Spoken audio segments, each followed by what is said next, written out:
জন্য উদ্যোগ গ্রহণ করেছে। আমরা হাসপাতালে ইফতার বিতরণ করেছি, আমরা হাসপাতালে রোগী দিনের প্রথম ইফতারটা করেছি, তাদের সাথে বসেছি। আমি বাউফলে এসে প্রথম কর্মসূচি নিয়েছি এই হাসপাতাল অসুস্থতাকে সুস্থ করার জন্য, হাসপাতালকে সুস্থ করার জন্য। আমরা ডাক্তারদের নিয়ে বসেছি, আমরা সেখানকার স্টাফদের নিয়ে বসেছি, কারণ আমরা বলেছি এই বিজয়টা শুধুমাত্র কোনো ব্যক্তি বা দলের নয়, বিজয়টা আমাদের সম্মানিত বাউফলবাসী।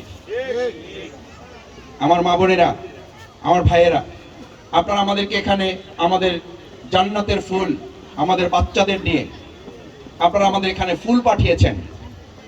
আমি তখন বলেছি এই ফুলের প্রাপ্তিটা আসলে এই স্টেজের আমরা না, আমি তো নাই, আমি শফিকুল ইসলাম মাসুদ ব্যক্তি, আর আমার সামনে যারা বসে আছেন তারা হচ্ছেন বাউফলবাসী।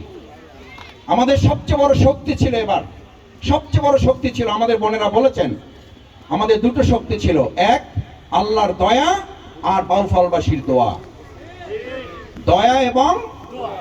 দয়া এবং আমি আপনাদেরকে একটা কথা পরিষ্কার বলে দিচ্ছি, ভালো করে মনে রাখেন, গোটা বাউফল না গোটা পৃথিবী যদি আমাদের এই দোয়া এবং দয়ার বিরুদ্ধে কেউ দাঁড়িয়ে যায়, এই দোয়া এবং দয়ার অস্ত্র দিয়ে আমরা সমস্ত অপপ্রচার এবার মোকাবেলা করতে সক্ষম।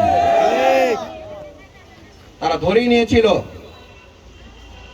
তারা তো নমিনেশন যেদিন পাইছে এই পাবলিক ফিল্ডে বক্তব্য শুনছিলাম আমরা, তারা এমপি হয়ে গেছে, 4 ইউনিয়ন ছাড়া কারো ভোটও লাগবে না।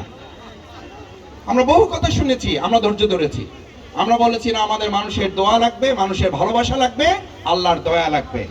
দয়া, আল্লাহর দয়া তখন পাওয়া যায় যখন মানুষের দোয়া পাওয়া যায়।